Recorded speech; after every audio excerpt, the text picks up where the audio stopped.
네, 여러분 반갑습니다. 저는 경매 탈탈탈의 설춘환입니다.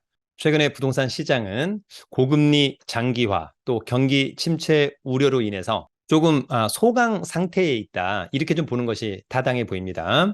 오늘은 저희 유튜브에서 평상시에는 아파트 경매 물건을 많이 소개를 했고 언급을 했었습니다. 그만큼 많은 사람들이 관심이 많은 것이 아마도 아파트이기 때문에 또 경매에 대한 뭐 권리 분석이라든지 입지 분석 이런 것들의 메커니즘이 비슷합니다. 그래서 아파트를 제대로 이해한다면 사실 나머지 부분들의 권리 분석 등도 그렇게 어렵지는 않더라. 그래서 아파트를 많이 했었었는데 오늘은 처음으로 서울, 경기, 인천 중에서 조금 가격이 나가는 꼬마 빌딩 또는 근린주택 4개의 물건을 함께 알아보는 시간을 갖도록 할 텐데요. 그중에서 오늘의 물건들은 특히 역세권이라고 하는 점이 상당히 매력적이다. 더불어서 이런 물건들은 현재의 시세 정확히 좀 파악하기는 어렵다. 따라서 각자가 중개, 사무소 등을 들러서 시세를 정확히 파악하는 것도 상당히 중요하다고 생각합니다. 그러면 준비한 자료 함께 보도록 하겠습니다. 오늘의 주제는 이제는 꼬마 빌딩이다. 역세권은 덤이다. 꼬마 빌딩 또는 근린주택 이런 것들은 역세권이라고 하는 점이 또 상당히 중요하다. 입지는 아무리 강조해도 지나치지 않습니다. 여러분, 우리가 이제 꼬마 빌딩이나 근린주택 이런 건물들은 가장 중요한 것은 입지가 중요합니다. 통상 우리가 이제 부동산에 대한 답은 현장에 있다. 가장 중요한 것은 로케이션, 입지 가장 중요하고요. 또 이러한 꼬마 빌딩 이런 것들은 나중에 건물을 또 철거하고 새롭게 또 지을 때 가장 중요한 게 용도 지역과 진입로 어떠냐라고 하는 좀 중요하죠. 그다음에 이제 현재의 시세, 중개사무소에 들러서 이런 것들은 토지에 대한 시세가 상당히 중요할 것 같고 또 건물에 대한 시세도 있다라고 한다면 또 꼬마 빌딩이라든지 근린주택 같은 경우에는 차후의 매매 차익도 중요합니다만 현재의 어떤 임대 수익률 그래서 임대 수요나 임대료 수준 상당히 중요한데 그런 점에서 오늘의 4개의 꼬마 빌딩 또는 근린주택들은 기본적으로 역세권이기 때문에 임대 수요와 임대료 수준은 좋을 것으로 보입니다만 그럼에도 불구하고 각자 현장에 가서 이런 부분들을 좀 체크해야 될 것 같고 또 건물의 보존 연도도 중요하죠. 이를테면 너무 이제 오래된 건물들은 리모델링 또는 철거하고 새로 지어야만 한다. 그런데 만약에 새 건물이다. 그렇다고 한다면 특별히 추가의 비용은 좀 들어가지 않는다. 그런 부분들을 각자가 좀 체크하면 좋을 것 같습니다. 여러분 강의 홍보 간단히 2개만 하도록 하겠습니다. 오늘 저희 이제 1년 투자 클럽반을 또 오픈하는 날이기도 하고 다가오는 11월 19일 김포 임장 특강을 하는 날입니다. 기회가 된다면 간단하게 좀 소개를 할게요. 더불어서 11월 25일 매주 토요일 4번에 걸쳐서 경매 낙찰반 강의를 진행하도록 하겠습니다. 강의 기간은 2023년 11월 25일부터 12월 16일까지 토요일 오전 10시부터 12시 30분 이론 3번, 임장 1번 그래서 기회가 된다면 함께 하면 좋을 것 같습니다.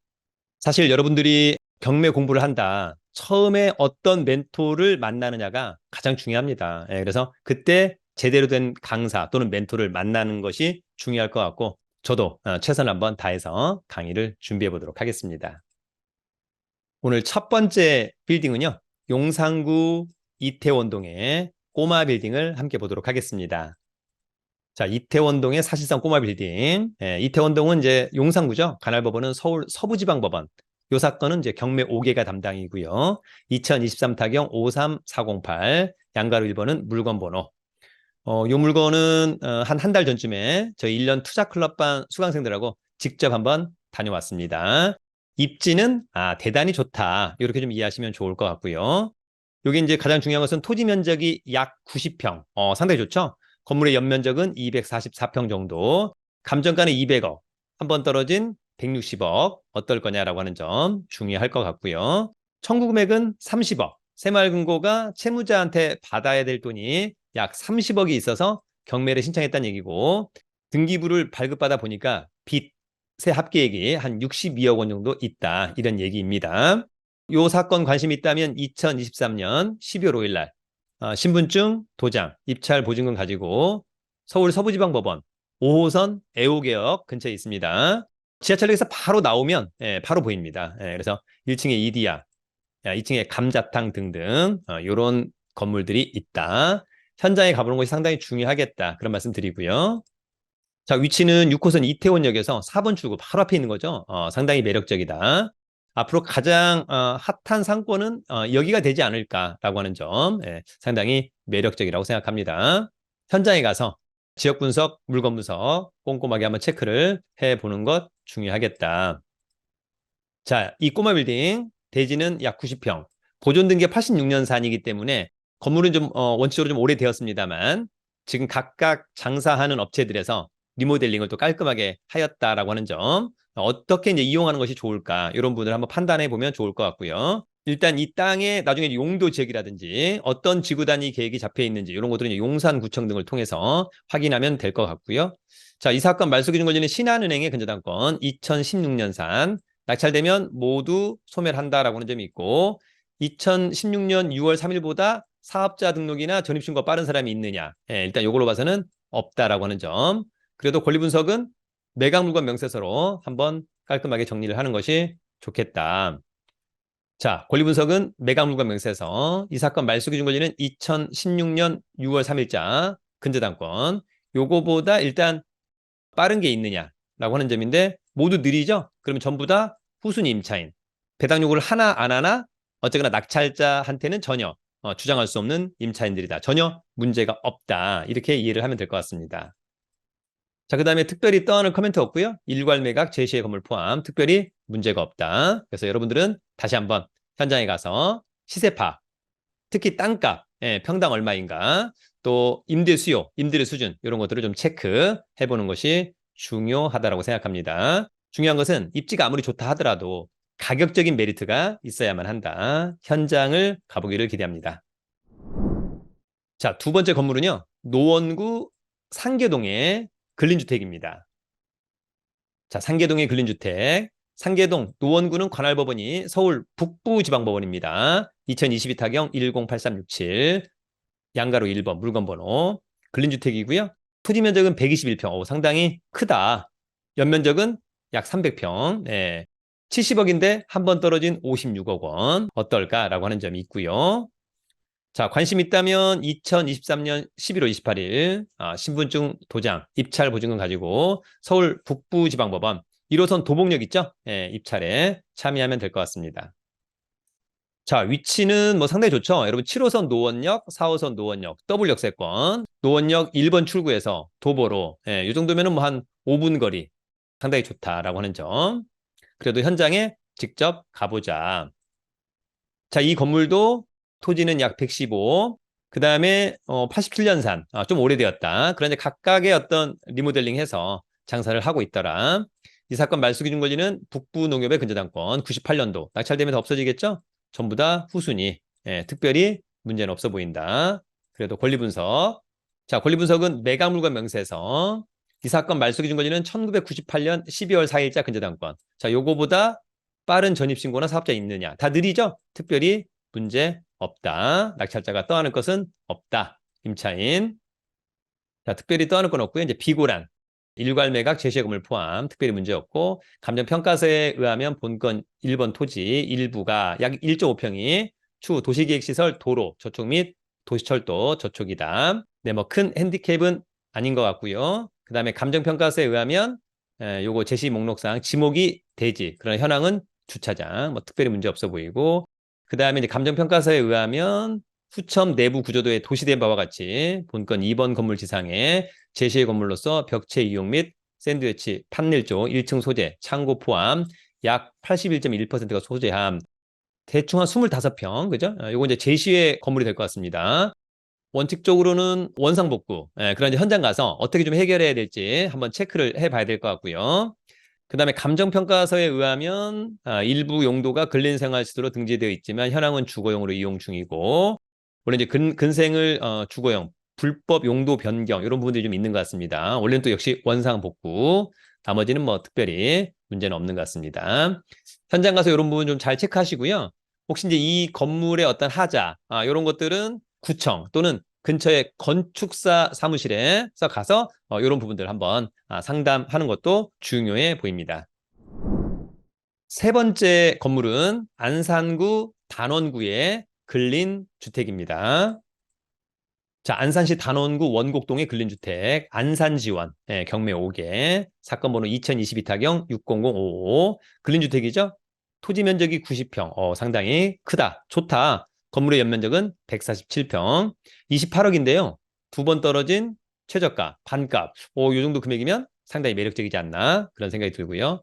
관심 있다면 11월 28일 날 안산지원에 가서 입찰하면 될 것 같습니다. 이런 사진들이 있네요. 1층에 공인중개사무소, 자동 펌프 이런 데 가서 이제 이 물건에 대한 부분을 좀 물어보면 좋을 텐데 아마 많은 분들이 왔다 갔을 것으로 보입니다. 그럼에도 불구하고 어쨌거나 중개사무소 한 3-4군데 들러서 시세 또는 임대 수요, 임대료 수준 이런 것들을 좀 잘 체크해 보기를 기대합니다. 자, 위치는 안산역이죠. 4호선의 끝, 수인분당선의 스타트, 그죠? 예, 파리바게트 위치 좋고 도보로 한 2-3분 거리에 대로변에 옆에 있는 위치는 뭐 상당히 좋아 보인다. 그래도 현장 가서 체크를 해보자. 자, 땅이 90.24평, 그죠? 예, 그 다음에 이제 건물들이 있고요. 이 사건의 말소 기준 권리는 2019년 2월 15일자 근저당권. 낙찰되면 다 없어지는 거죠? 2019년보다 이제 앞에 돼 있는 것들, 어떤 것들이 있을까 한번 체크를 해 봐야만 할 것 같다. 자, 권리 분석은 매각물과 명세서 이 사건 말소 기준 권리는 2019년 2월 15일자 근저당권. 자, 요거보다 빠른 사람이 있느냐 중요한데 자, 느리니까 문제없고 느리니까 문제없고 요 사람 체크 한번 해야 될 것 같고 문제없죠? 문제없고 문제없고 요 사람 하나 체크해야 될 것 같고요. 그 다음에 요 사람 체크, 요 사람 체크 해야 될 것 같다.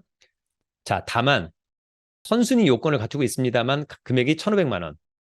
또 역시 2,250만 원. 또 1,400만 원. 예, 금액이 얼마 되지 않아서 그다지 부담스럽진 않은데 그럼에도 불구하고 현장 가서 이런 부분들을 다시 한번 꼭 체크를 해야 됩니다. 자, 비고란에 보면 일괄 매각, 제시의 건물 포함 특별히 문제는 없고 부동산 지하는 공부상 대피소이나 현황은 뭘로 사용되고 있다. 이런 것들은 이제는 조금 원상복구해야 될 가능성, 그 다음에 상업용, 주거용으로 이용주대. 뭐 특별히 문제는 없어 보입니다.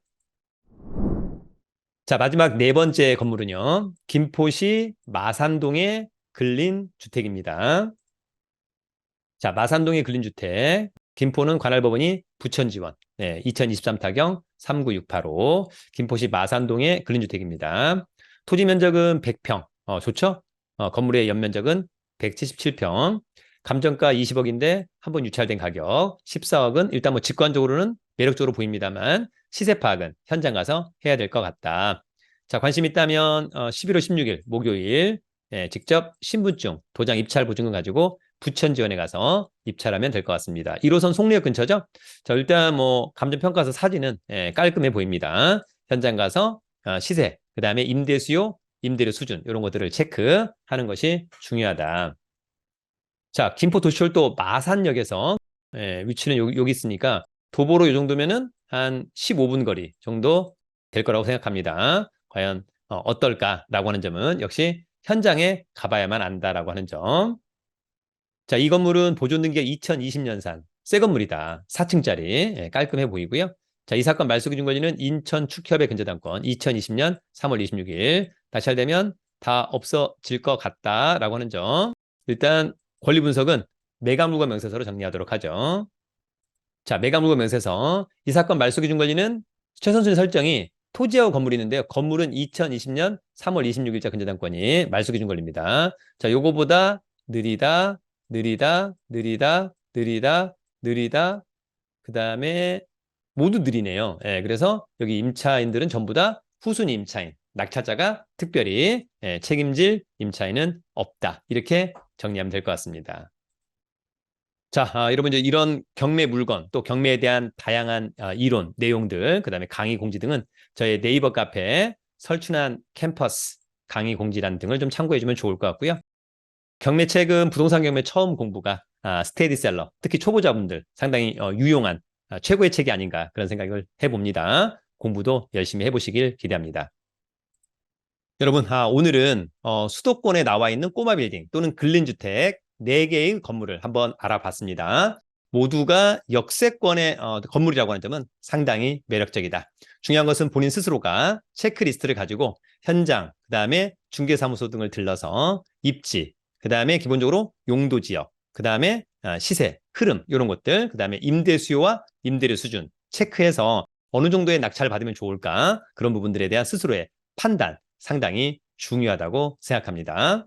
중요한 것은 오늘 언급하는 건물들은 기본적으로 시간이 지나면 지날수록 통상 땅값만은 기본적으로 올라간다라고 하는 점, 특히 초역세권의 건물들은 이번에 싸게만 낙찰 받는다면 차후에 매매 차익도 크게 거둘 수 있지 않을까. 중요한 것은 현장에 답이 있다. 여러분 임장 꼭 가보세요. 대한민국에서 경매 유튜브로는 최고를 지향하도록 하겠습니다. 경매는 경매 탈탈탈